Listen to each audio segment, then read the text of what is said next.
Well, kia ora and welcome to this last Auckland conversation for the 2015 season. It's fantastic to see you all here. My name's Hannah Ockleford. I'm the External Affairs Manager for AECOM, and I'll be your MC for this evening. We've got cameras up there because we've also got an online audience, so welcome to them, those people we're streaming live to.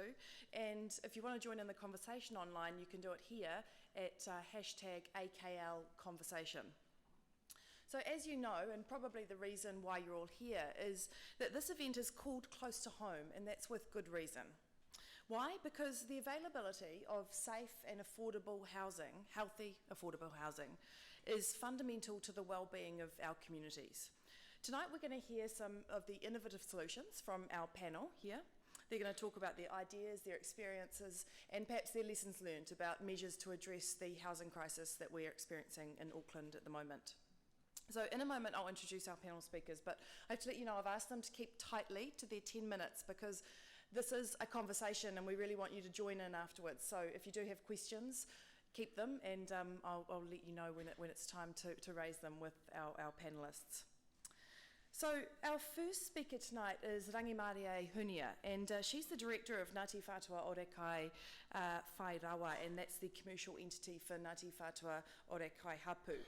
Rangimarie will be talking about their initiative to create an affordable home ownership scheme for whānau.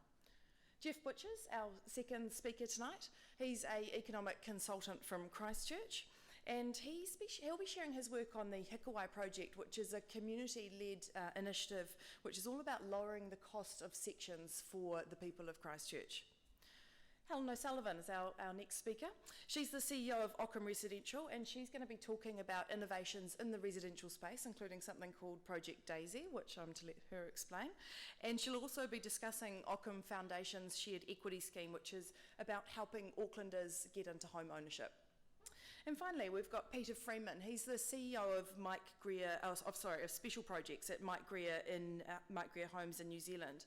He's going to give us an insight into panelised homes, which is a purpose-built factory in Christchurch, and why he believes that panelisation is one of the solutions that we can look to as we look to address the various challenges that's going on in this market at the moment.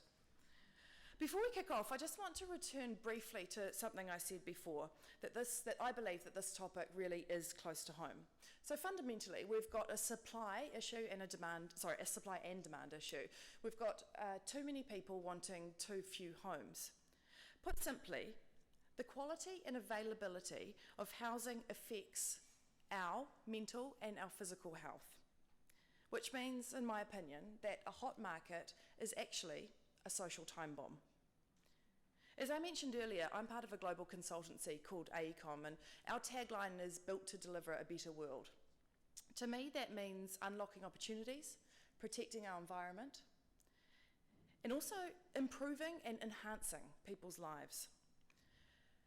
The important point here to remember is that our people are our greatest asset, and they need to be front of mind when we look at the innovations and how we're going to create and delivering these solutions to Auckland's housing challenge. Now, no doubt you're all here because I'm preaching to the converted on this one, and I'm sure that no one knows this better than our Deputy Mayor, Penny Hulse. I'd like to welcome Penny to the stage. She's going to deliver tonight's opening address.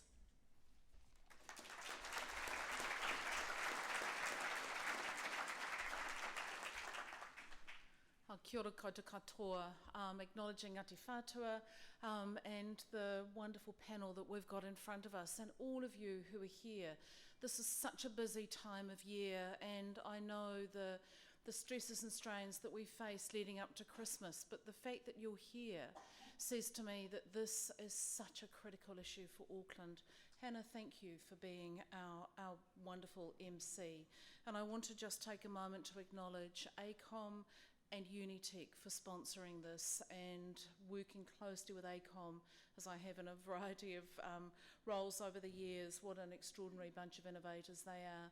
And Unitec, our wonderful Institute of Technology, thank you for caring. I know, and I just note in my notes here that Unitec's Department of Designing and Contemporary Arts and its co-housing innovation team are offering a course to support professionals and communities to develop a business case for collaborative housing. That's my little ad for Unitech, and apparently the research vouchers are available if you're interested, so check with our Unitech peeps and find out more information. We've got a whole raft of sponsors that I want to acknowledge, and you'll see some of the names scrolling through there, but in particular Resine and Jib Plus, Brookfield Lawyers, Boffa School, Architectural Design New Zealand, IPENS, MR Cagney, New Zealand Institute of Architects, New Zealand Planning Institute, and the wonderful New Zealand Green Building Council. These are partners who make Auckland a better place. So I'm going to very, very quickly just cover a couple of things, because I think this extraordinary panel have got so many valuable things to say. The thing that I want to ask, and this is a moment of advocacy to you we are singing to the choir, so there's nothing new that I can tell you. You've actually probably heard enough of me over the last year or two banging on about housing. But I'm actually going to ask if we can enrol you as partners in telling the housing story that needs to be told. At the moment, we are suffering absolutely a deficit of democracy. The people whose voices need to be heard in the debate about housing choices are fundamentally not being heard. The voices we're hearing the loudest from are people who already own houses and are already on the property ladder in Auckland. We fundamentally need to change the debate, we need to change the discussion, and we need to change the fairness and social justice associated with good housing for a sustainable future for Auckland. And by that I mean that if you read the media, you would think that I was personally responsible for taking all your beloved properties and building a 10-storey badly built and badly designed apartment block next door to you, which will block your sun, destroy your community, and have people move into your area that you won't like and don't want to live next door to. Nothing could be further from the truth. We need to change that discussion and explain that if we are going to house well a city the size of Hamilton every 4 or 5 years in Auckland, it needs to be well designed, offer housing choice, be sustainably built and beautifully urban designed. And we have, as I always do, I want to single out Auckland, and I make no apologies for doing that. These are the builds of the future that will make Auckland better. We're going to hear about some of the innovative design and hear about some of those ideas. Put simply, what we're doing now is not sustainable into the future. We don't want to put a bell jar over Auckland and keep everything the same as it is. We want to uplift the things of value that we're passionate about, and we want to translate them into the right language of architecture, design and build a better future. That was so not the speech that I had here, but I thought this is an audience to be absolutely honest with, because with the Auckland Conversations, that's what we've promised to do. Let's tell it how it is and get on with it. I want to acknowledge some of the extraordinary faces I see in the audience. Thank you for what you've done for Auckland. And again, acknowledging the panel, thank you for the contribution that you're going to make in the future. Bless you all for being here. Thank you so much.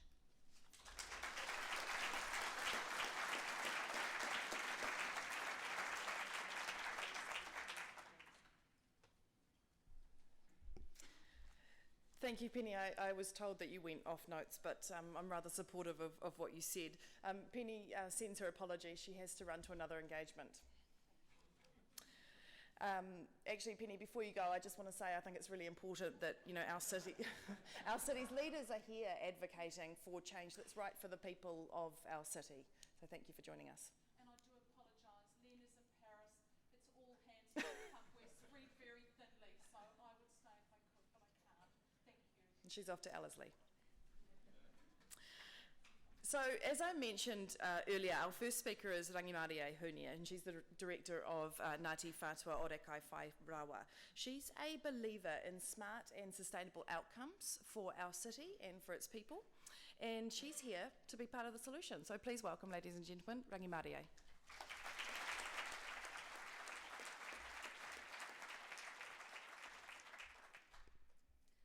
Ako nui aku rahi raurangatira mā tēnā koutou katoa.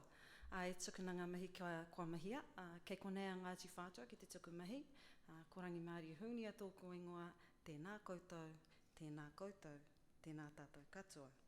That's my way of saying hi. Kia ora everybody, and thank you for 10 minutes of this brilliant presentation you're about to participate in. Look, it's a privilege for Ngāti Whātua Ōrākei to be able to stand here today and to share and to celebrate some of the stuff we've been up to. This is around innovative housing, and we're going to show what we've been doing in our neck of the woods. So for those of you who don't know where paradise might be, I'll start here first. What I'm going to talk about is what we've called kāinga tuatahi, and this is going to be your Māori lesson for the day, whānau. Kāinga. Kāinga is the Māori word for home. And tuatahi, tahi is one, tuatahi is the first. And so kāinga tuatahi means the first home. And so, we're pretty smart in Ngāti Whātua. We thought that's what we're going to call it, because this is around first time home ownership. And the other thing about first is that after a first comes a second. And if you're like me and you're sitting on a board, you need just to have some prompts. And so I always knew that if we said it was kāinga tuatahi, I was obligated to create a tuarua, a tuatoru, a tuawhā. So it's pretty good, eh? It's strategy 101. Kāinga tuatahi, that's what we're going to talk about over the next 9 minutes. Where is paradise? Paradise for me, the centre of my universe is Ōrākei. Ōrākei is about 5 kilometres away from here. What we show here is our headland, Takaparawhau. Takaparawhau was returned to Ngāti Whātua in 1991. It was one of and just there on this side of the picture, you will see the last piece of land that Ngāti Whātua had in 1951, and that was our Kōrereka, which was our urupā. Over the last 65 years, Ngāti Whātua has slowly built back its land holdings across Tāmaki. We've been here for a couple of centuries, 200, 300, 400 centuries. 4 centuries. 4 centuries, not 400 centuries. We've been here for about 4 centuries. And at the end, by 1951, we had a Kōrereka, and that was our cemetery. So we've come from a different space, and over time we've been able to claw back and start to rejuvenate and revitalise the people of Ngāti Whātua. And I'm part of that. I'm really honoured to be a part of that legacy, to support and advance my people. What you'll see in the centre there is the marae, and the marae is the focal institution of who we are. And so we've created a home, a development there in Ōrākei. It's 30 homes. They're medium density. But I'm not going to talk about me, because actually there are a whole lot of people behind it. So I'm going to bring the voices of our people, our friends and our supporters into this 3 minutes.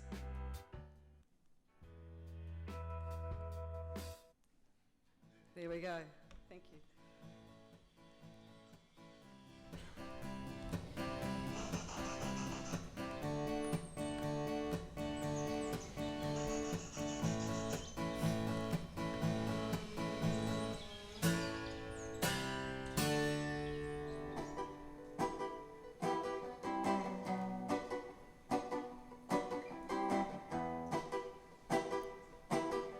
So the brief for this project called for 30 medium density houses for the people of Ngāti Whātua.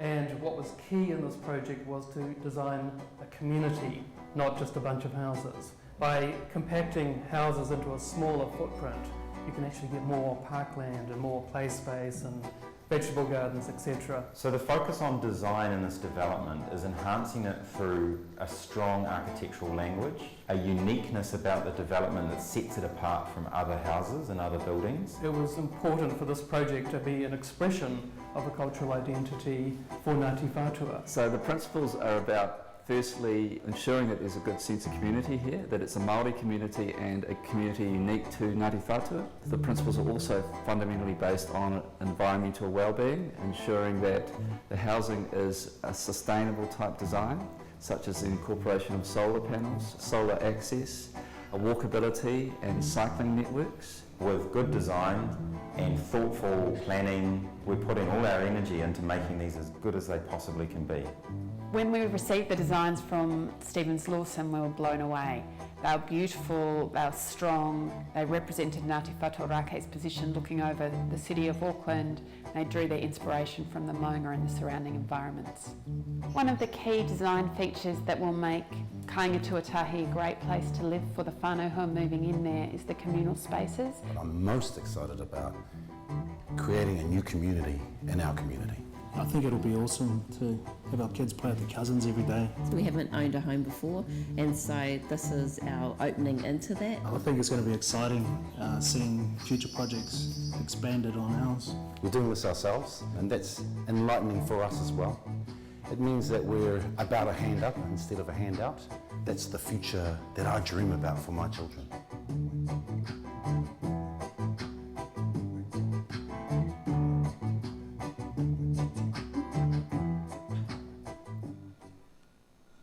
So the theme here today was around close to home, but I want to extend on that really. For us it's about close to home, close to our homes, close to our hearts and close to our kids.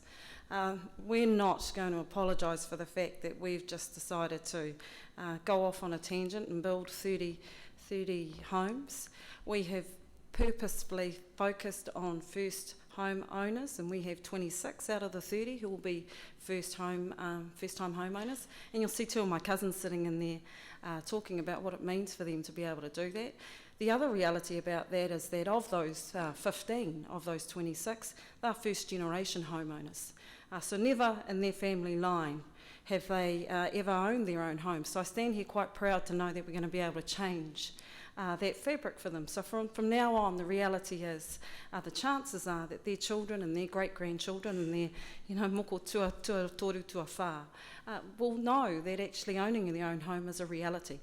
Te Aroha talked about, well, this isn't about a handout, this is about a hand up. We see this as being able to create a tribal community that is independent, that is contributing to its community, and that actually wants to see it thrive. So, when I talk about who are these 30 families, you can see them down there. We do the walkthroughs every Saturday, and because I live close by and my baby sister's going into one of them, which is awesome. You can see them, and you can just see the way that we're changing the fabric in our community around how people engage with each other, what their educational aspirations are, what their community aspirations are, what their contribution to Ngāti Whātua will be, and the closeness that they've created. So that's who they are. Why did we do it? And I can't stress enough for us that we have to be invested in multiple generations. We are intergenerational. I said that we've been here for 4 centuries, and I expect us to be here for 4 centuries more, at least. So that means that we have to think differently about how we do stuff. I got 2 minutes now, so I'm going to zoom through this. But the other reason why do we do this? Because we have to be invested in creating love. And I know, I'm on the commercial board, and we talk about numbers and measurements and metrics, but let's get back to the fundamental basics of things. I want a community that loves one another, that cares for one another, and that will do that over multiple generations. So that's what we'll do. The other thing is you've got to have a bit of courage. So we've decided that our balance sheet is big enough now. We've got a balance sheet, I'm going to say it a little bit smaller, but our balance sheet is around 600 million. We've decided that we're big enough to go to the bank and do it ourselves, so we'll be the bank for our own people. We've got courage in the sense that most people would say, why are you doing that? There's a huge amount of risk that people won't pay their money back. I don't believe that, and we've developed a model to be able to ensure that that doesn't happen. And the other thing is you've got to have focus. So we've got a great team. You saw our architects, you saw our planners, you saw the back end that we've got. We've got some amazing capability in-house, and we've also got a desire for our leadership, like me, who are saying this is okay and this is what we'll do. 10 minutes is over, whānau. Kia ora tātou katoa.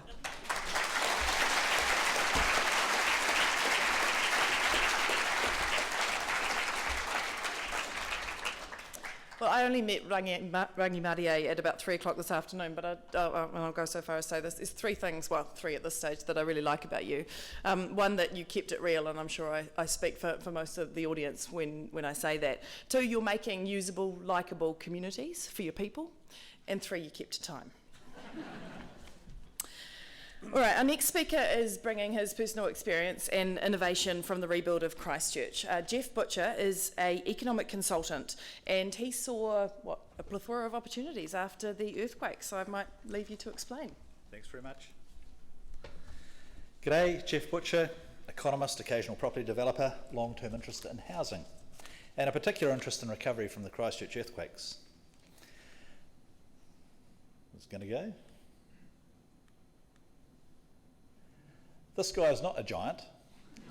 He can stand and clean his guttering because that's how far the silt came up his windowsills.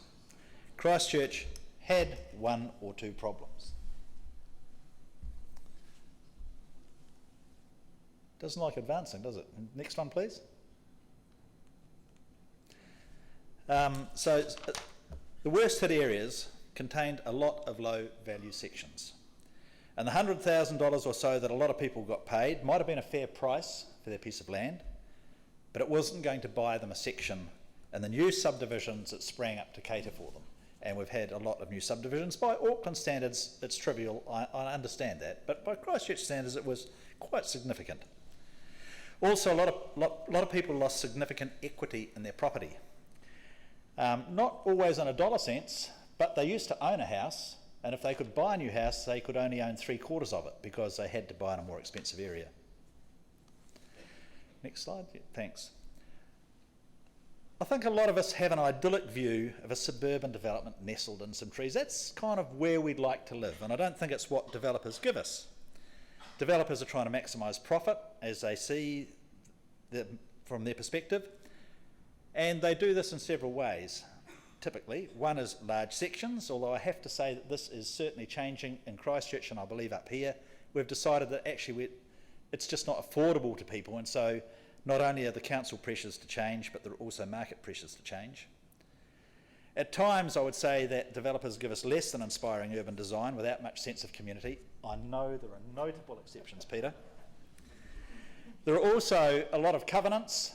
Minimum size of houses in Christchurch, 180 to 210 square metres was not uncommon. You weren't allowed relocatables, and 7,000 houses, red zone, there are a lot of potentially relocatable houses. And you had limited palliative materials, etc. And so you tended to get a bit of homogeneity and blandness. My view is that we've got to do something about this, and property development involves risk and it involves reward. To me, developers are not necessarily greedy. Now, I know I have a different view to a lot of people that I was trying to work with. But my view is that developers take the risk and they get the reward. And if you want to save that margin, I was saying to people, look, we could keep the developer's margin if we did something ourselves. But if you're going to do that, you're going to have to take on the developer's risk. And there are a lot of risks. There's geotechnical risk, there's arguments for the council about RMA type risks, and there's a construction cost risk. And as developers, whether it's Peter and a large company or us as a bunch of individuals, you can't actually get rid of that risk. But the one that you can get rid of is what I would call the market risk. And why do developers need so much margin? Because every now and again, by the time they've got their sections ready, the prices have crashed. They lose their shirt, they go broke. If you happened to want the land for your own purposes, you don't have that risk. You're not trying to find a buyer, you are the buyer. So the solution I put forward was cooperative sections. You get a group of people, you find some land, we become our own developer and we save that risk margin, the developer's margin, and we get a standard residential title. Some people were worried about the name cooperative sections because they thought, hang on, these are weird guys and they're all going to have breakfast together 3 times a week. We weren't talking about that. I was just trying to say, work as a group and you can save the developer's margin, but take the developer's risk. They're affordable because the developer's margin is 20, 25, 30, 35 sometimes, depends how good the market is, of the retail price of the sections.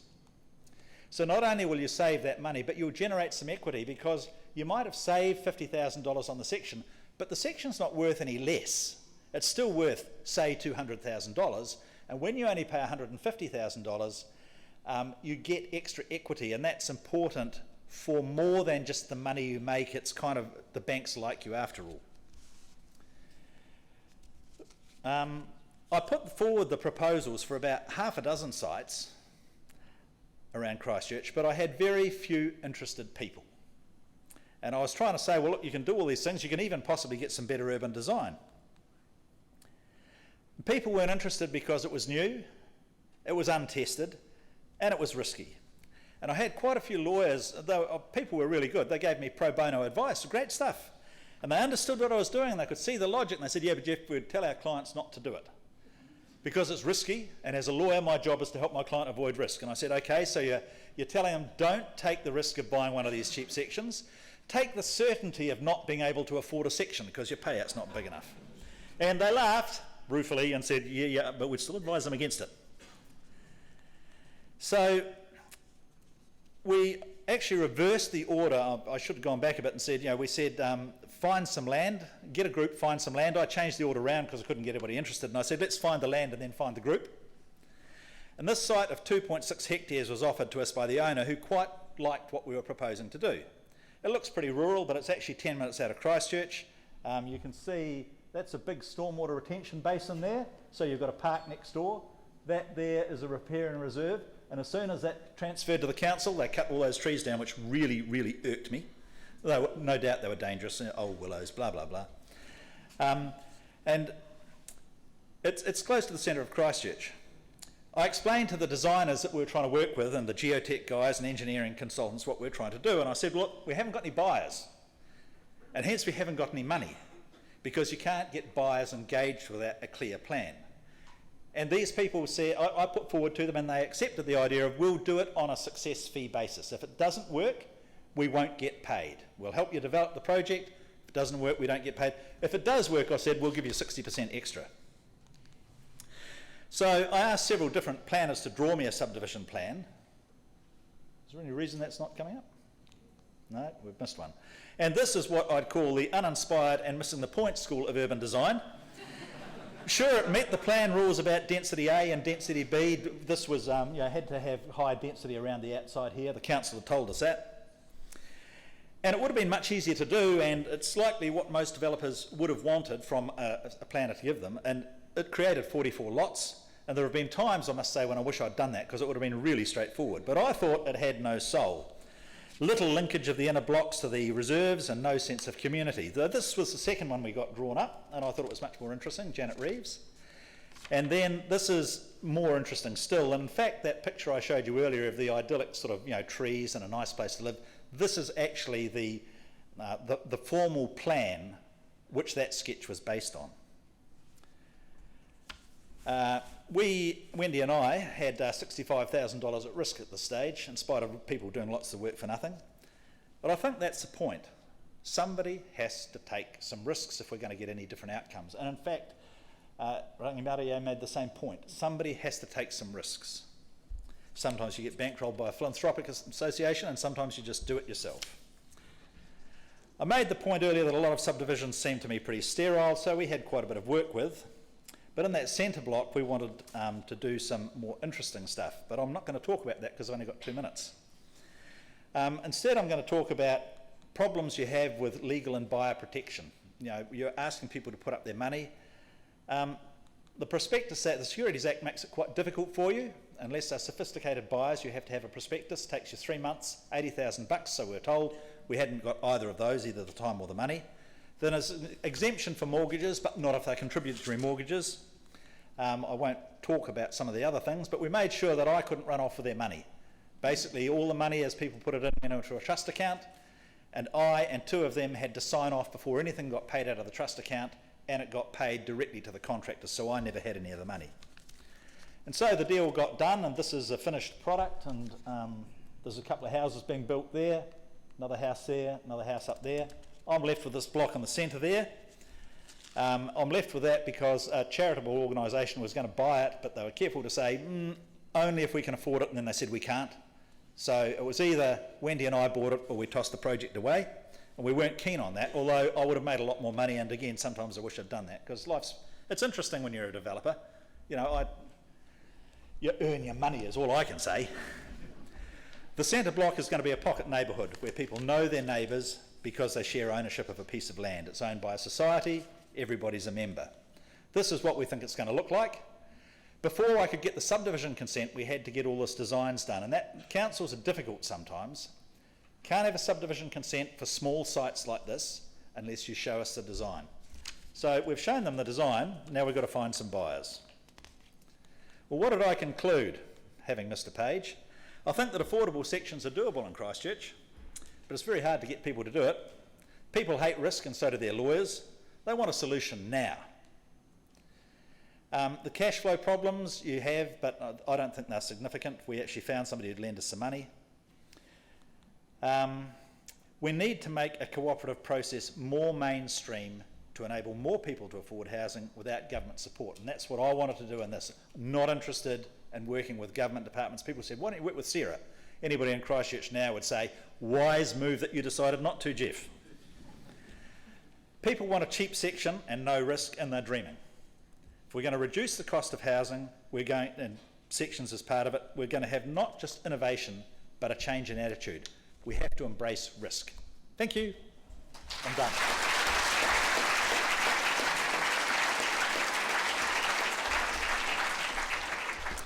Thanks, Geoff. It's good to hear you talking about good development can't be done without good developers, and as part of that sustainability approach, or sustainable approach, we need to talk about the economic imperative, although I suspect there's a fair degree of altruism in your approach to these things. Our next speaker is Helen O'Sullivan. Helen brings extensive experience in leadership and the residential property sector. She's the CEO of Auckland Residential, and that's an organisation that defines itself as urban regenerators with a passion for our city. Please welcome Helen to the stage.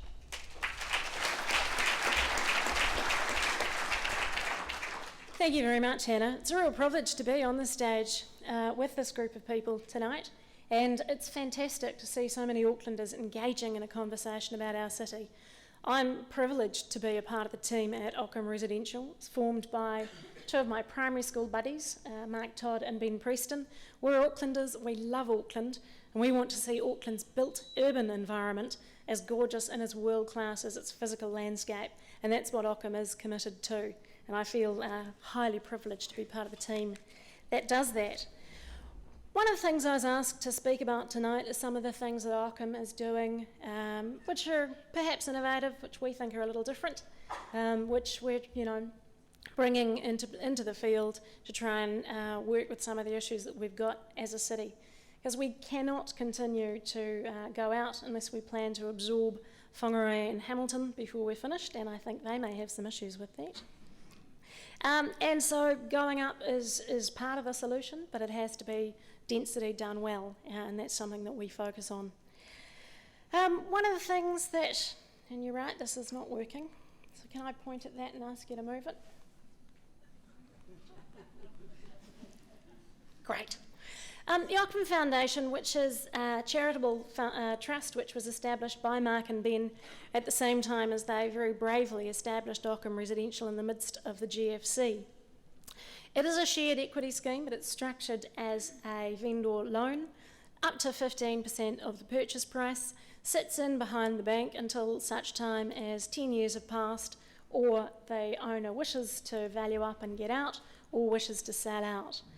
It is an interest-free loan for that 10-year term. The foundation makes its return by repayment being the face value of the loan plus 15% of the uplift on the property. So essentially the foundation's leaving its profits in the development and banking on there being capital gain in the property. That provides ultimately an income stream for the foundation, and the purpose of the foundation is to support independent thinking, critical thought, and fostering a sense of justice amongst students of all ages through educational initiatives.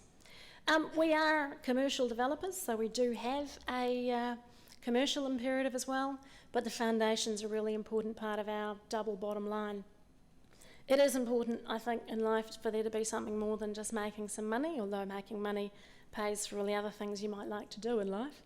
And so, again, this is something that Mark and Ben have put in place as part of the process behind the foundation, and ultimately helping owner-occupiers get into homes in Auckland. It's great for the developments as well, because it helps to sell them down faster, helps to lock in owner-occupiers who are great for the community sense in a development, and ultimately, bit new, bit interesting, we've piloted it at Hypatia, which is the building you can see on the left-hand side of that picture, and in Daisy, which is our latest offering, which is coming to market in Akapiro Street in Mount Eden. Our plan is to have this in all of our developments in the future, and we're pretty excited about seeing how it flies. Now, the next topic, we've talked a little bit about the need to use land more intelligently as we do density and do it well. This, I haven't picked on this site for any particular reason, except that it is close to one of our developments in Wilkinson Road. It's a roughly 995 square metre site in Ellerslie. 3 townhouses built on this site, sort of 2 or 3 level, a couple of 100 square metres. Each property has its own car parking, its own driveway, its own private outdoor space, small space, own rubbish storage. Green space, based on measuring it using a property tool, is about 30%. Using an automated valuation mechanism, these properties are worth sort of $800,000 to $900,000. If they were new builds, probably in the region of $900,000 to $1 million. Okay, so tragically, that's about your bog standard purchase price in Ellerslie these days. There is an alternative, we believe. Here is a development that Mark did a couple of years ago, 36 Wilkinson Road, Ellerslie. Commitment has been made here to the unit title concept, so you're able to put facilities like car parking together. The car parking is all in the front building, mostly at grade. It's sort of a quasi-basement, and then there are 10 units in those 2 buildings on the site, 1, 2 and 2 plus bedroom typologies, 3 level, so walk up, no lift, no sprinklers, a lot cheaper to build than perhaps the pure apartment offering. And the green space is approximately 50%. Market value of these between $500,000 and $800,000. So you're getting 300% more houses at 60% of the price with 60% more green space. And it's not ugly. We think it's kind of pretty, actually. We call this the missing middle. So somewhere between apartments and terraced housing is this missing middle option. Apartments aren't always suitable for an urban environment. That's Daisy coming in early. They're not always suitable for an urban environment. They're go, no-go, binary decisions. You're committed to 60 million or nothing. They're not that cheap to build. You've got lifts, vertical transport, mechanical ventilation, basement car parking, and the time span to consent and build them, 18 months, 2 years. These are considerably faster to create. They're easier to build. The smaller companies which make up such a large proportion of the Auckland housing market are well able to cope with the topologies. And you're building things, with Auckland households predicted in the next 2 years, 50% of them will be 1 and 2 person households. We don't need a whole swag of 3 and 4 bedroom properties for those people to live in, nor at $1.1 million can we all afford them. And you can build these in environments like Avondale and Ellerslie, places where people want to live, near your parents, near your grandparents, near your kids, and, fundamentally, we think it can work and still be really attractive housing. And the next thing I think we're doing, which is reasonably innovative, is Daisy. Daisy is appraised to target a 9 home-star rating, which will be the first apartment building in New Zealand to reach that. It gets there by having a swag of green initiatives. It's got solar farms on the roof. It's got rainwater harvesting, external blind systems to manage solar gain, communal vegetable plantings across the road. But probably the most unusual thing about it for an Auckland development is it doesn't have any dedicated car parking. There are 2 cars which are for the exclusive use of the residents, which are managed through a sort of communal car management hire system. You can book them, you can use them. You've got scooter parking with that magnificent little lift in the front here in the lobby. It may or may not look precisely like that. Scooters may not be so flash. But again, this is a very modern take on. I lived in Sydney for a year. I lived in London for 4 years. I had not owned a car for the entire time I lived there. Aucklanders are starting to think that that's a possibility. This is in Akapiro Street, just off Dominion Road. So you've got buses that are right at your doorstep and you're 800 metres walk from the train station. You've got a car for when you want to go and visit your mum in Mount Wellington on Thursday night for family tea. And, you know, when you're going away for the weekend, you can rent vehicles. The rest of the time, you don't have the expense of running a car.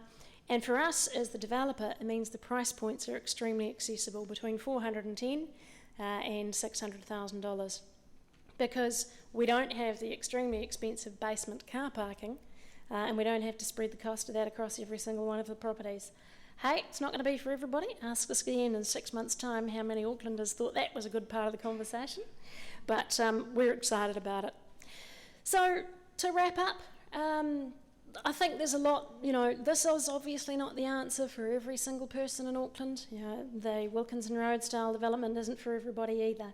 But neither are apartments, neither necessarily is a $1.5 million mortgage. And I think the opportunity for us as Aucklanders to open up the conversation and look at different ways of doing stuff so that we're not Auckland-tron in 5 years' time. Thank you very much.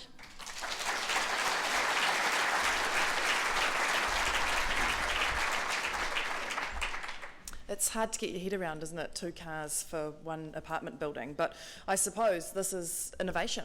You know, this is looking at the issues differently and starting to drive different ways of thinking about things. I have to admit, I haven't been in the infrastructure and construction industry for very long, but I'm an observer, and I have noticed one thing that is blatantly clear to me, that there's so many smart people who know that business as usual will get the same results as we've always got. But what do we do about it? What is the motive?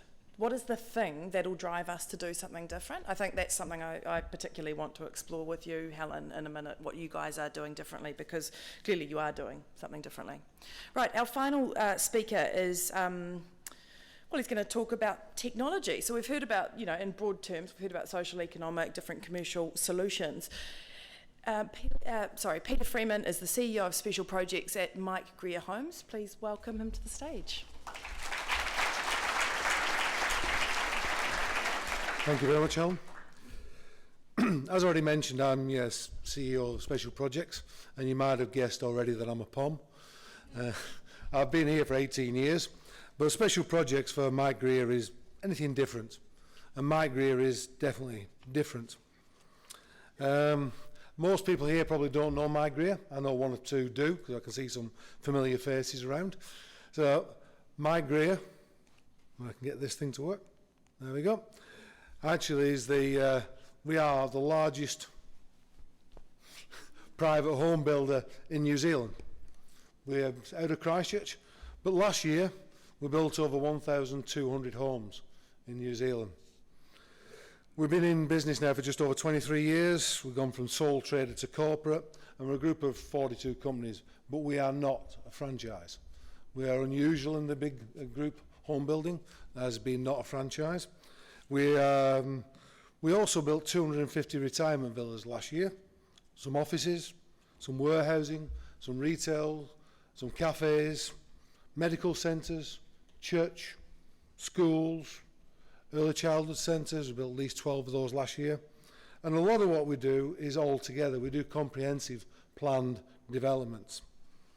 We do, here that's a graph, an image of some that we built in Christchurch, and those actually were built for Housing New Zealand. I believe, I'm going on to more subject today, the construction industry has got some increasing demands on it. I've worked in New Zealand and I've worked in the UK in construction, civil engineering and building for many years, hence the grey hairs. The construction industry really has got demands on supply, time, quality, and also adaptability.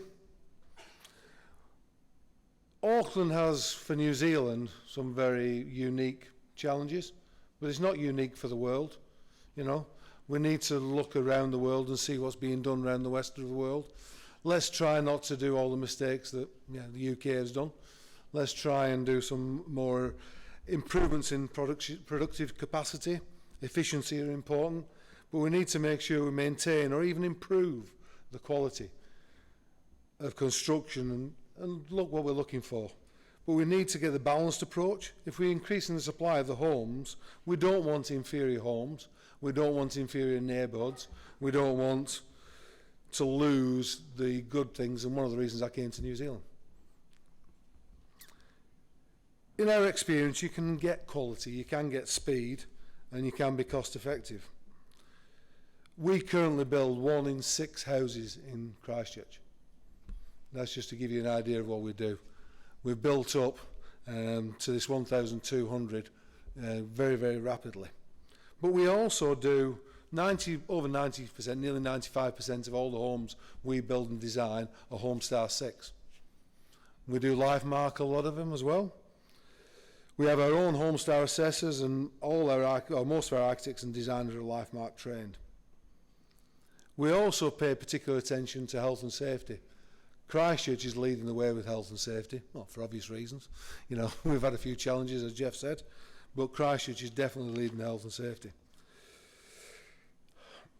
Auckland's housing challenge. The challenge is that how can we help? Yeah, we're in Auckland. We've only been in Auckland for 18 months, but we're currently building about 250 houses in Auckland. So you can deliver and you can increase the demand, the supply. We do over 800 houses in Christchurch alone, but we've identified there's a need to improve and need to improve nationally.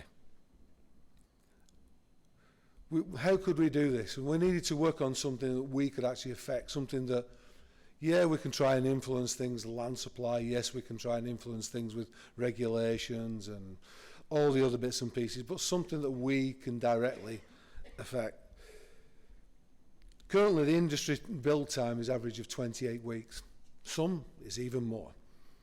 So that we decided is an area that we can work on and do things. Because every time you get a delay, there's a cost of money. Developers, time, it all costs money. I'm not really telling you anything you don't know. You know, we could try and work on the materials, we could try and work on the land, but we decided we would start off with on the actual time to build. We need to supply more homes, and the way we've decided to do that is an innovative solution. It's not world-breaking, it's not earth-shattering, but worldwide the trend is towards pre-built homes, either that modular, panelised or whatever, but it's also to do work in a factory. But it's a relatively new approach in New Zealand. It's been tried, and in some cases it's failed. What we did, we actually started to look at the world's best. We scoured the world. We imported things from China, Japan, America, Australia, and we tried lots of different systems. Mike spent many, many millions trying out different systems. We needed an innovative solution that would help address the significant challenges that currently is faced by the construction industry, but more important about the people of New Zealand and the people of Auckland. How would we ultimately make housing more attainable for most New Zealanders? That's why we decided to pursue panelisation. Panelisation, we believe, will give us the efficiency of increased automisation. It gives less wastage. Typically, internationally, panelisation shows to reduce waste by about 23%. It also gives us greater production capacity and speed. Precision, it would increase the precision. Our plant produces the maximum of a 12-metre wall, 12-metre long wall. Those can be added together. But the tolerances to that 12 metres is plus or minus 1.5 millimetres. And that's guaranteed by the actual machinery manufacturers. And plus or minus 1.5 is a bit different than a 17-year-old with a chop saw. So we do that, and it improves the quality. So we're not just looking at speed, we're looking at improving quality. We decided to use a proven system, a system that's been going over 40 years in Germany. It's currently used all around Europe, Canada, America, Japan, and other parts of Asia. We decided to go with a proven system. It's actually very, very similar to the existing stick-built system because there's less bioresistance. The skills are available. the materials available, a lot of them are available in New Zealand. We're not trying to go groundbreaking, we're not trying to do something revolutionary that has not been proven. We think we'd rather use a proven system. We use tighter tolerances. One of the other things we ensured we did was ensure that we're not mass producing homes. So you don't have to order 100 homes all the same off us. The first one off the production line could be a 2-bedroom, single story. The next can be a 4-bedroom, 2-story. Thank you very much. In 2 minutes, I'm about a third of the way through my presentation. So, concision, what have we done? In Christchurch, we have done we've built a $16 million, 6,000 square metre factory on a 12,500 square metre site from scratch. We did that from the first idea to the first wall coming off the production line in 10 months. The machinery is from Germany, and every night that machinery is checked by the German manufacturers. We have local agents who look after it, but that's what we did. But 10 months from start to finish for a brand new factory. The layout was actually designed by the manufacturers, so that of the machinery manufacturers, to give us the best production, to stop double handling or triple handling and various other things. Our material store is an internal material store. So we get timber. We tried every single timber merchant from New Zealand and not one of them could meet our tolerances. We actually now buy straight from the mill. They are all the timber specially handled, and it goes on special trailers and goes straight from the mill to our internal material storage. The state of art machinery, we're currently producing 1 house a day, but it will ramp up to 3 houses a day. Our first baby, just 1 second. Oh, sorry, that's the wrong photo. I won't play the video because it takes too long. But the first ever house we put up, a 3-bedroom, took us just under 8 hours to have a watertight house from the foundations.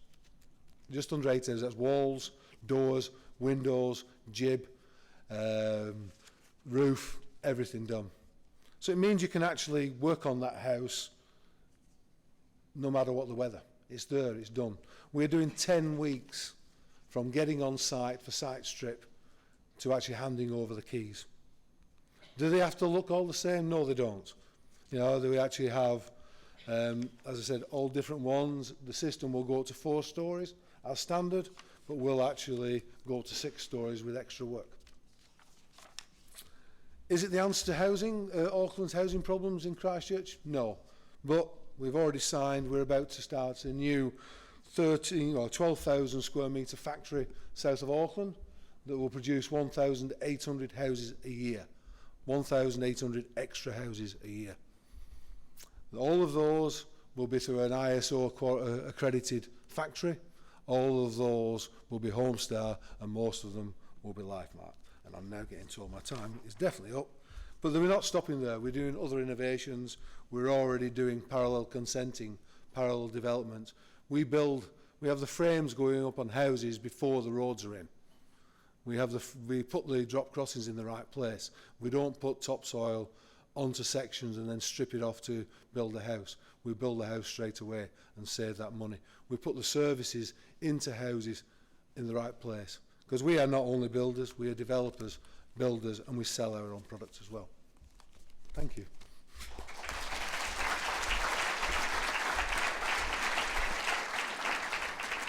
So passionate we can't stop him. Look, I was just sitting there thinking that it's this is a real challenging issue. It's on multiple levels it's challenging, and it's going to take a suite of solutions to address it. But I just want to congratulate Auckland Council, because it's great to actually sit here and listen to innovation and solutions rather than the problems all the time. I also like even more that the solutions that we've heard from our speakers tonight are human focused, because I guess a problem's not a problem until it affects us. All right, so from here we've probably got about 25 minutes question time before I invite another speaker up for a closing address. So I'll kick off, but we will take questions from the audience. So we're going to have a couple of people walking around with some mics, so make sure you have your questions and put your hand up and have your time and take your chance to get involved. And we'll also monitor Twitter, so if there are people online who want to pose a question, we're looking out for them. All right, let's leap straight into that question with you, Helen. Your organisation is, I understand, seen as a bit of a leading light in Auckland in terms of looking at issues to address the housing crisis. What is your advice? I mean, you're sitting at the table. What's your advice for avoiding business as usual? Have a mark is probably the most important one. I mean, a Mark Todd. But I think probably the primary thing is don't be convinced that the rules are, the rules of physics, absolutely, rules of weather tightness, you probably need to pay attention to those. But start with the outcome and work backwards.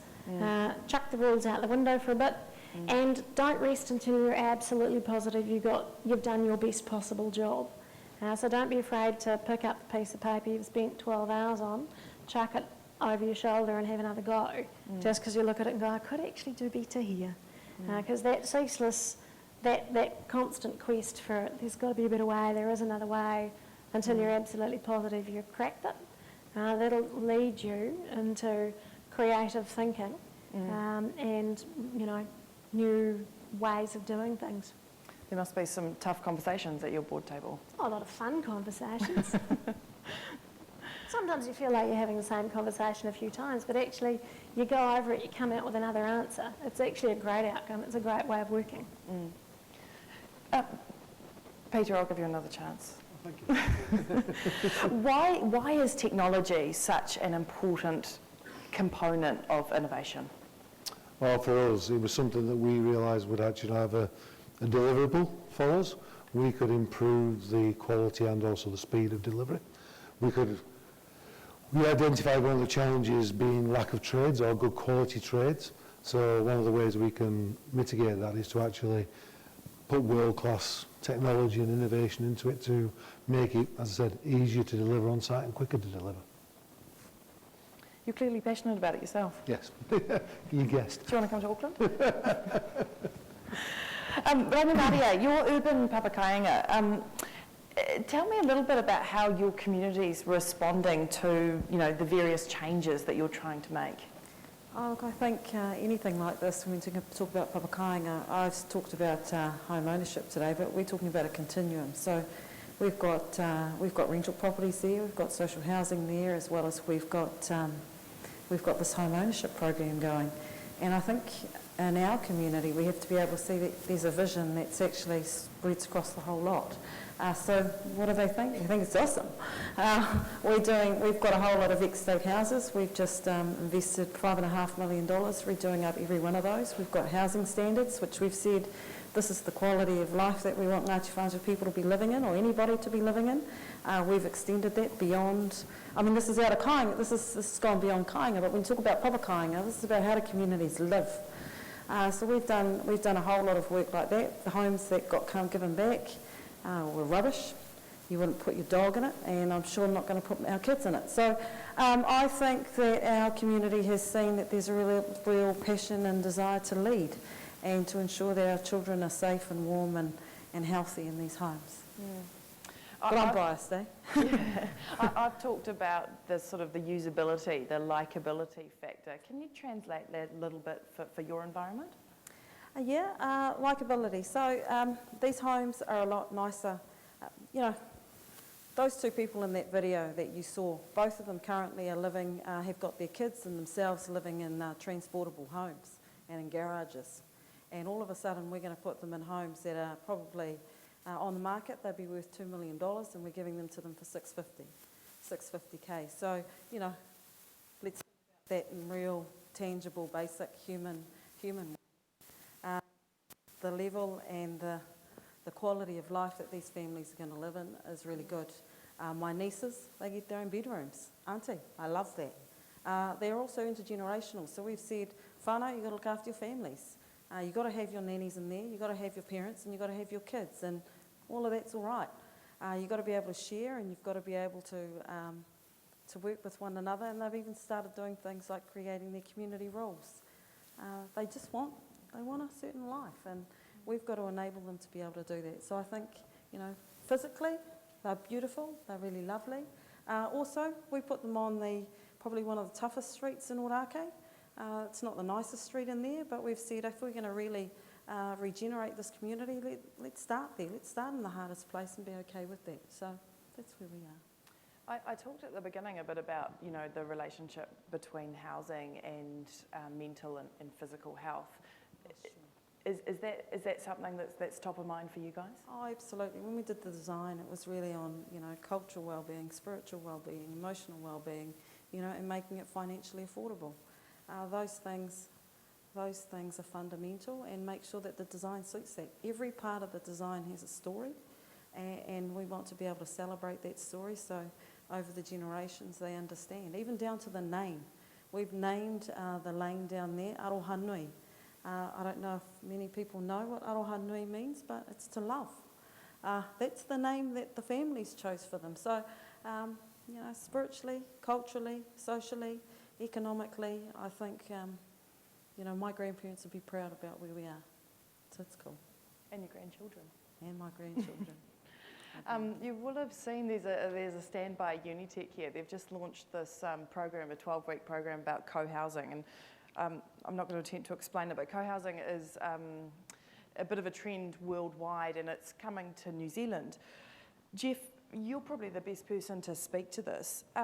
As people start, as individuals, people like you and I in this room, people who are interested, as we start to explore how to get more actively involved, as we start to look at this more bottom-up approach, what advice do you give them? There are two ways of doing it, and the typical one is a whole bunch of people get together and they start looking for a piece of land, and they find a piece of land but only 2/3 of them like it, and then they go to look for another piece, and they spend years doing it, and then they finally get a piece of land, and then they start designing the houses. And I think Earthsong took 8 or 10 years, I can't remember, but it was, and I've talked to guys in Christchurch who after 18 years and 3 sites they finally gave up because they could never agree. So I don't know if it's advice, but the only way I could see in doing what I felt we needed to do in Christchurch was to do it the other way around and say, I'll find a piece of land, and when I couldn't get people to get involved, I'll even pay to get some plans done, and we'll get to the stage of saying, this is what we're going to do. If you like it, buy into it, and if you don't, well, it's obviously not for you. I'm not saying that's the right way, it's just the only way I could see of doing it more quickly. But of course now I'm left with a site in the middle, and I've got 10 houses, and I've got to find people. And what we did there was we're trying to create co-housing. We're trying to say if we design it this way, there's a piece of land in the middle which we jointly own, and there are 10 houses around the outside. We also tried to make the houses small. I said to the architects, I want 4 2-bedroom houses of 60 square metres. They gave me 80. I want 4 3-bedroom houses of 80 square metres. They gave me 100. And I want 2 4-bedroom houses of about 120, and they gave me 140. So, but again, we're trying to say, lots of people don't want that. They want a big house. But you can have a small house, and if you design them carefully, and I think these ones are reasonably well designed, ACOM were involved, they'll be pleased to know, I think you can get some good outcomes that will lead to the quality of life that people could achieve if they went about it the right way. And I'd advise them not to get governments involved. All right, just one last question then before I open it up to the floor. I'm one of those people who really like the backstory, to understand a little bit more about what's gone on. Has this been a tough ride for you personally? Me? Yes. Yep, it's taken... Would you like to expand? Yeah, well, the earthquakes in Christchurch actually affected a lot of people really significantly in a whole range of ways. I couldn't go back to the building I used to be in, blah, blah, blah. My wife lost her job because the libraries got closed, etc., etc. And so we got involved. Why was it tough? Well, it was tough because I thought, this is a brilliant idea. Hey, all you guys, you'll get involved with this, won't you? And it's a deafening silence. Everybody you talk to says, it's a great idea, but it's not for me. And I think the other thing, why was it tough? Because it took me 2 years to develop things as far as I did. I would say, to put it bluntly, the people from the red zone with Get Up and Go had got up and gone by then. Whereas the people that were left there still saying, my life is a disaster, you have to, as I said, you have to take risk, and people were reluctant to. So it was tough because we put quite a bit of money at risk, and there was every chance that the whole thing would fall over. So it was a bit tough in that respect, but I guess it was just tough that sometimes you feel like you're banging your head against a brick wall, don't you? Yeah. Well, it depends about the materials, doesn't it? Yeah. All right. Who's going to be brave enough to ask a question? Here we go. Where are our roving microphones? There's a man right up the front here, or third row back.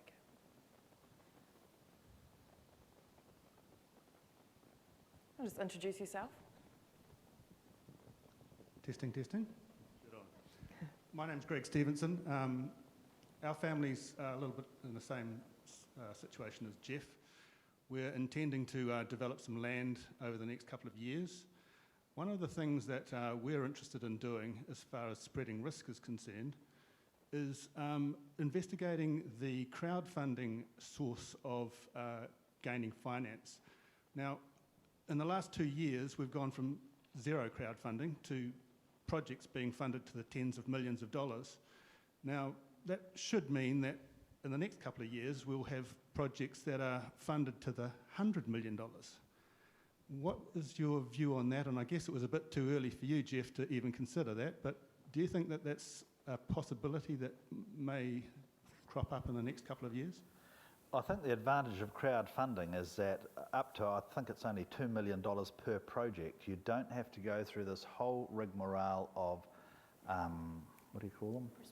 Prospectuses and drama. And they're there to protect people, but actually they get in the way of people as well, and crowdfunding could avoid that. But if you had crowdfunding, well, our project, which was a reasonable size, I suppose there were 40 sites, I think that was about $5 million. And you could have done it with less in terms of crowdfunding. Would it work? It depends whether you're going to get investors or people who want to own the sections. We ended up in a project with a lot of investors, which is not what I wanted. I wanted people who wanted to own their own home, because that is a group of people that avoid risk. Remember I said you've got the risk of who's going to buy it at the end? So 2/3 of our people were actually people who were taking that risk, but hey, beggars can't be choosers. I would take anybody who wanted to make the whole project work. And I see a problem for you in crowdfunding. What sort of people are you going to be appealing to? Investors who are taking risk, or are you going to be crowdfunding for people who want to be involved? Maybe that could work. I'd have to think about it for a while. Right, any other questions from the audience? Here we go, there's a couple in the middle here. You're being snuck up from behind there. Helen Haslam, I'm a resident of Earthsong Eco neighbourhood out in Ranui in Waitakere City. I just did want to say that we have had a co-housing community here in Auckland for the last 14 years and we're residents of it, and beside me is Robin Allison, who was actually the architect, the very visionary architect, who actually saw the vision, the sort of things that we've been hearing about today really. So she's been way out ahead of the field really, and we'd really love to invite you to come out and see us. We do run open days 4 times a year, and you can look up for that on our website. So that's just a little plug to say that it is happening, and it has been happening here in Auckland for a long time. We live very happily together, and I know we've had some good contact with Ngāti Whātua over what we're doing. But I do have a question for you, Helen, and that's how on earth did you persuade the council to allow you to have a building for 2 cars for all the apartments that you have? I think it's fantastic.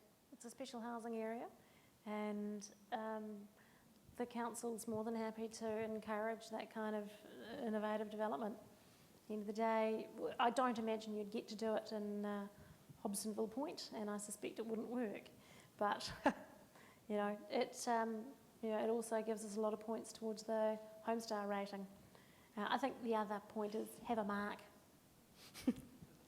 I'm hearing, Helen, when you're talking, is that you're tailoring solutions to different problems, different areas. And different sites. Yeah, absolutely. Yeah. That wouldn't work in Hobsonville Point, say. It wouldn't work in Pukekohe. but in Dominion Road, hey, it's or just off Dominion Road, it's got a real opportunity of flying. Yeah, okay. Another question. There was someone else down here, just a few rows in front of our last speaker. Hi, Helga Arlington. I'm a local board member, but this is more of a question from a baby boomer. None of the speakers have specially referred to alternatives to housing for older people. Mention was made of retirement villages, building retirement villages. I think I've had the conversation with others of my generation many, many times. Please, Lord, save me from a retirement village. I don't want to be managed like that. So where does housing for older people who are independent sit with the panel? Oh, yeah. I'll start then. Thank you very much. Yeah, whilst we do build retirement villages, we also, one of our biggest growth areas is in the more mature market. And the market is changing and is evolving. One of the other areas we've got involved in, which I actually love it, it's a great idea. If people have heard of Abbeyfields. Abbeyfields, there's a problem. We've just finished one in Christchurch, and it's got 12 individual bedrooms. They've got a small seated area, they've got a kitchenette, and they've got a walk-in shower. There's lock-up, they have their own, and they have a little patio area. I was not aware of it until it was brought to my attention. A lot of elder now are lonely. There's a sort of a part of our society that's lonely. And by Abbeyfields, not only do they help that part of society out, they also help out the housing. It sounds crazy. But by building one house with 12 individual bedrooms, there's 11 spare houses somewhere. So that's one. The other one is, I agree with you, I don't want to be into an elderly person's various models of license to occupy and all that sort of stuff. But I do want to be in an area where actually I can go on holiday if I want. I can go and visit the children, I can lock up, and that is part of what we call a whole of life development. We try and do our bigger developments whereby everybody, whatever stage they are in life, has somewhere they can be. They don't have to move to the other side of the city to find a house or an apartment that meets their needs. It's all within the same community, it's all within the same neighbourhood, so you keep the support, your support networks are there, and you're there to support, God forbid, babysitting the grandchildren or whatever, but you are there. If you have a fractured family, you don't have to have father lives on one side of the city because he can't find anything that suits his needs, and mother and the children live elsewhere. It's trying to keep them together as a community. Sorry. Probably one of the other things in the one thing I didn't touch on is all of our developments have what we call bump spaces, so that neighbours can bump into one another, creates that sense of community amongst the people who call our buildings home. And we see this in our development at the Isaac and at the Turing. The Isaac is probably, in some respects, probably the average age is over 50, because it's a great alternative for, there is that communal space, so that when you want to go and hang with your neighbours, with other people, you want a bit more space than you've got in your ordinary home, you've got somewhere you can do that whilst having the convenience of something which is lock up and leave. It's not for everybody, but it does get you until the time when you need hospital care. It's a really acceptable alternative. All right, Geoff, just briefly, and then we'll just take one final question from the audience. I'd just say that we thought that part of the market for what we did in the centre would be old people. That's why a number of them were two-bedroom homes, 60, 80 square metres. That was brief. Last question from you. Peter Sanders. From Homes of Choice, we provide accommodation for people with intellectual disabilities. So we've got around 80 homes in Auckland and others around different centres. One of the issues that we're finding at the moment is that with the cost of housing, we're being forced to areas outside of Auckland, so by default, we're actually forcing people with disabilities to extremities of Auckland rather than being in and around the community. And a lot of the solutions that have been presented when you've got homes that are around the $600,000 up to $1 million just absolutely exclude people with disabilities. And it's a real challenge, I think, for any city and I think that's an area that we need to keep some focus on. Fortuitously, on Friday I just picked up a contract for 5 new community group housings from Housing New Zealand, but unfortunately they're in Christchurch. So we do that. We've actually built 18 of those in the last 2 years around the South Island.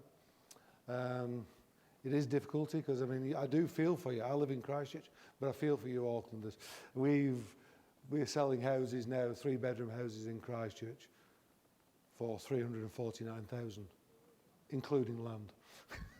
So the houses of Christchurch. But you're right, disabled are difficult. It's the same with all social housing. A lot of social housing being pushed to the periphery because of the pricing. IRRS doesn't cut it in quite a lot of the areas, but it does in others. I think the community group housing is a good idea. They seem to have a little bit more budget. Well, definitely some challenges going forward, and as I said, it's a suite of solutions, and I guess us being here today and hearing this stuff is about being part of that solution. So just to wrap up, this is the last Auckland conversation for this year, and I've seen the lineup for next year, and it's pretty good, so I'm sure you'll want to be part of it too.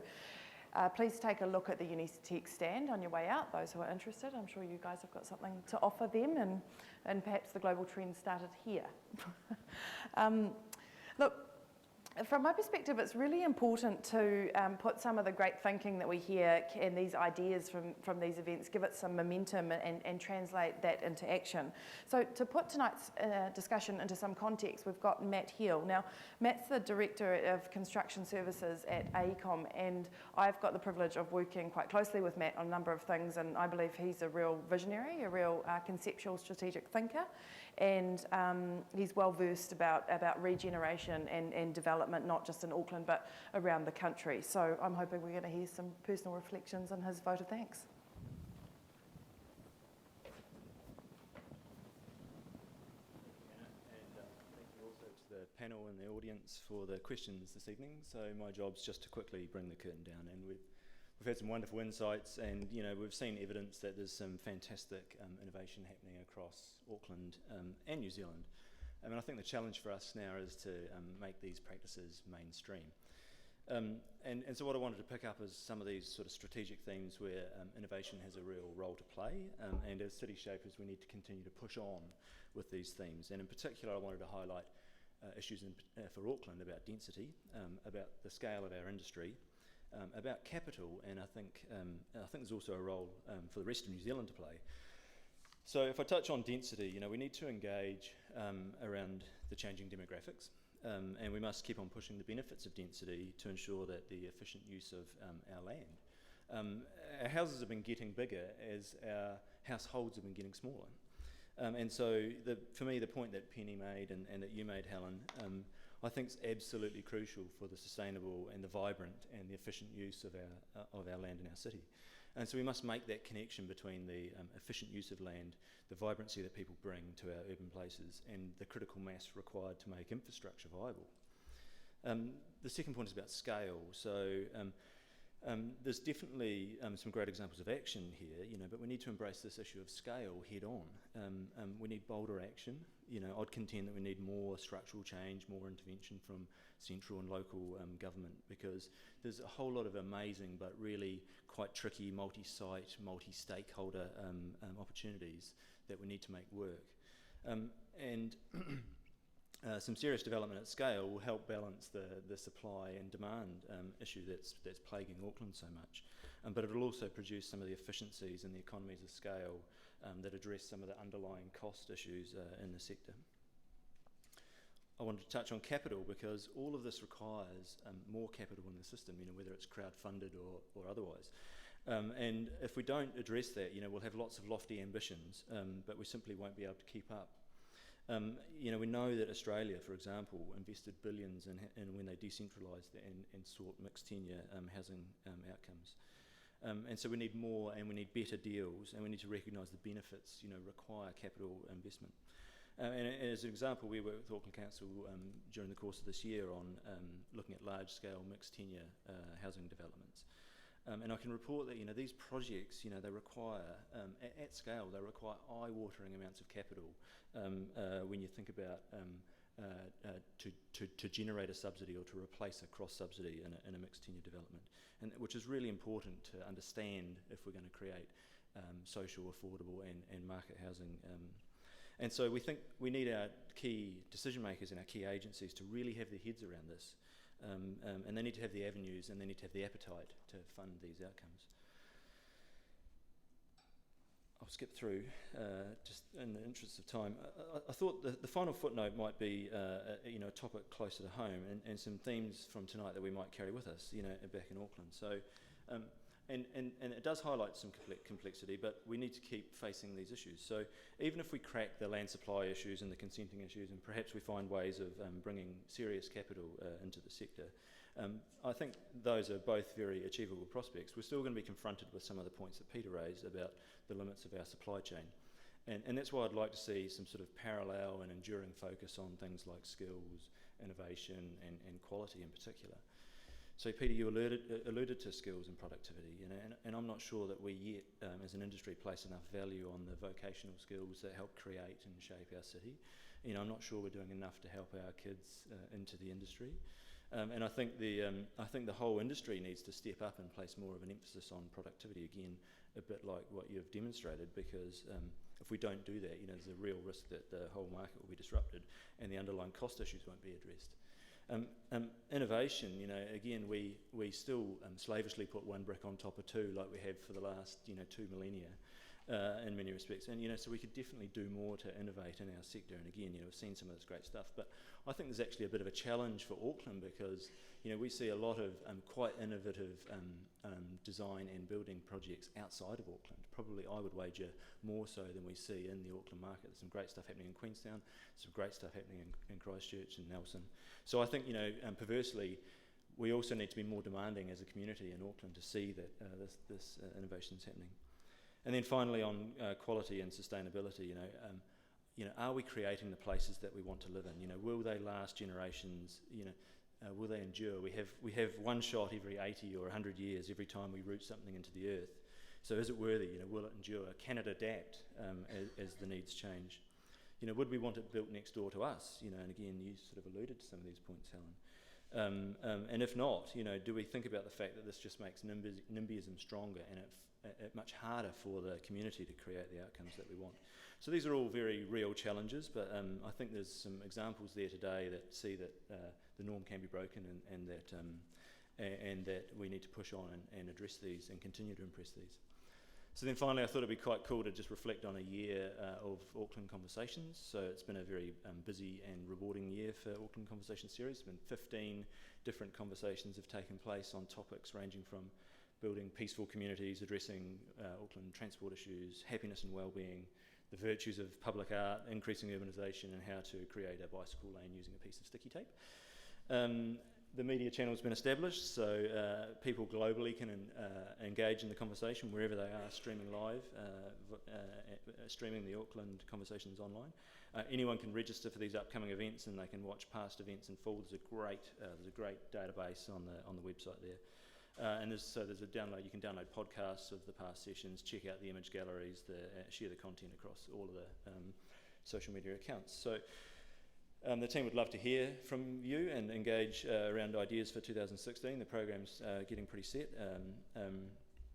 So really now it's just for me to say thanks very much for the team, the Auckland Council team, the Auckland Conversations team for a great 2015, and for the sponsors who have supported it. And really that's it for 2015. So kia ora, good night, safe travels, and happy Christmas.